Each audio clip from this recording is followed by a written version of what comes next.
こんにちは、岩崎正文です。テレジンからプロモーション依頼で DJI Osmo Pocket 4用のアクセサリー一式が届きました。今回はレビュー動画です。実際に持ち出して使ってみて良かったところ、ダメだったところをそのままお伝えします。それでは届いた製品を順番に開封していきます。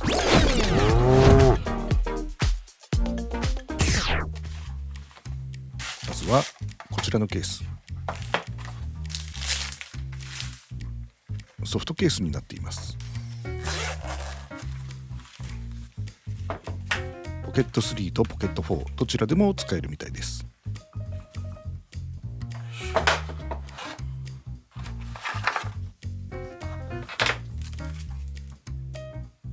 こちらのケースは思ったよりも女子向きのデザインですね。これは私が使うのは厳しいかな。妻か娘にプレゼントかなという感じです。フィルターセット4枚入ってますね。可変 ND と CPL、 この2枚は割と使いどころが多いので嬉しいです。あとはブラックディフュージョンとピンク系のフィルターですかね。ピンクなど色系のフィルターは私は使ったことがないので、どういうところで使うのかイメージできていませんが、試してみたいと思います。続いてフィルライト、バッテリー内蔵の小型の LED ライトです。これはどのように取り付けるのが正解なのか、ちょっとね後で試してみます。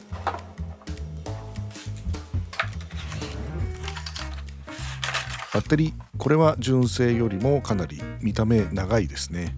大容量のようです。それでは早速これらを外で使ってみようと思います。ということで、妻と毎月参拝している恒例行事です。今日は日差しも強くすごい暑い日、特に ND フィルターを試すには絶好の日だと思います。準備をしていて気づいたのですが、ハードケースはこのようにフィルターを取り付けることができます。かなり強力なマグネットがついているので落ちることはなさそう。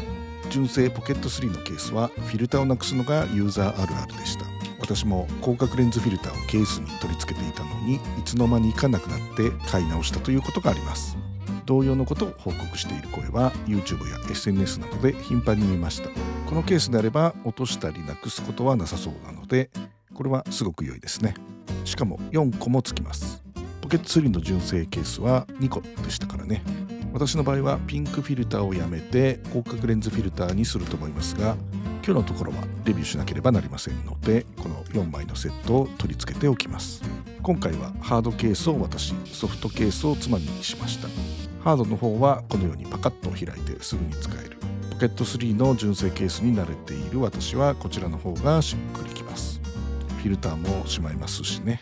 ただし私が使うのには2つの欠点。1つ目は何といってもデザイン、可愛すぎますよね。妻は結構気に入ってるみたいです。鏡がついているのも自撮りポイントメイクの確認用に良いと言ってます。この耳の部分がなければ男性でも使えるんですけどね。2つ目はケースの開くとき、カチッという反応はなくてぬるっとした感触のボタンです。押す場所に少し癖があり、最初はうまく一発で開けられず、慣れが必要でした。使っているうちに慣れましたけどね。妻はハードケースよりもソフトケースの方が普段の持ち歩きという意味ではより気に入ったようです。ライブイベントなどの現場でこれなら邪魔にならずに常時携帯できると言ってます。ファスナーもね気にならないそうですよ。ただし開く向きが逆だと良いとは言ってました。そのままの向きだとファスナーが下向きになります。取り出す時に落とす可能性はありえそうですよね。どちらのケースもストラップの長さ調整はとても簡単です。妻は153センチ、私は179センチの身長ですが、どちらにも適切な長さにできました。参拝を終えて公園にやってきました。ここは緑も池もあるのでフィルターを試してみます。まずは VND フィルター、バリアブル可変式の ND フィルターですね。これを試してみます。Osmo Pocketのフィルターで毎回迷うのが電源のオンとオフ、どちらで着脱するかですね。純正の広角レンズフィルターはつけたまま電源を切るとフィルターが引っかかってダメでした。今回のフィルターはとても薄いのでつけたまま電源を切っても OK。 ジンバルに負荷をかけない電源オフでの着脱ができるのが地味に良いです。ありとなしで池の風景をパンしてみます。なお露出とホワイトバランスはオートにしています。このフィルターには1から5の数字とメモリが売ってあります。5段分ということで ND2 から32、2分の1から32分の1の原稿となります。変更は無段階、特にクリック感みたいのはありません。調整に抵抗感は全くなく、すごく軽いです。ですので少し指が触れただけでも動いてしまいます。撮影中に最初の設定値より大きく変わってしまっているということは頻繁に発生していました。オートなので実質影響はないですけどね。ただ抵抗感が重すぎても起動中のね調整するのにジンバルのモーターを傷めそうですし、これぐらいが適切なのかなという感じです。続いて CPL フィルターを試してみました。結論から言うと、これが今回の製品の中で私の一番のお気に入りになりました。CPL フィルターは指向性を持った光を抑えてくれます。簡単に言うと水面やガラス面での反射を除去できるという感じですね。実際にここの池で試してみました。こちらがフィルターなし、水面の反射がかなりあります。そしてこちらが CPL あり、こんな感じで絶大な効果を発揮します。やると反射がなくなって池の中が全部見えてる。でその光の角度があるからそれをここで調整するんだけど、ほら普段だとこうじゃん、これがこうするとこう反射がなくなる。クールローズのピンクフィルターも試してみます。こんな感じです。続いてブラックディフュージョンも試してみます。本来は夜のイルミネーションがね明暗差が激しいところでの人物なんかで試すといいんですけれども、今回はねちょっとその機会がないのでこの程度です。フィルライトです。これは開封時にスタジオで試しました。こうやって装着するんだと思います。純正のこちらの照明に加えて使うというコンセプトだと思います。バッテリー内蔵の小型 LED です。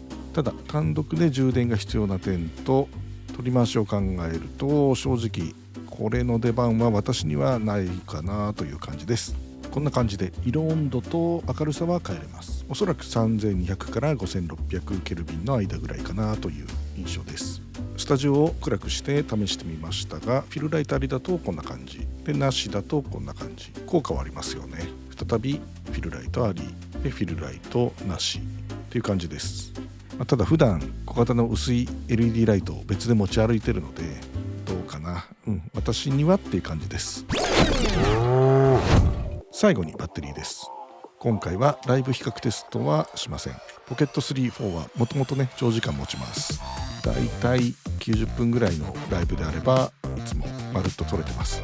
2時間尺のライブになるとだいたい最後の15分20分ぐらいが撮れてないことが多いので、外部バッテリーをねぶら下げておけば問題ないのですが、それぐらい長時間持ちますので、外部バッテリーをつけて比較っていうのはちょっと私にとってはあまり現実的ではないので今回はパスです。その代わり公式でのスペックだけ見ておきましょう。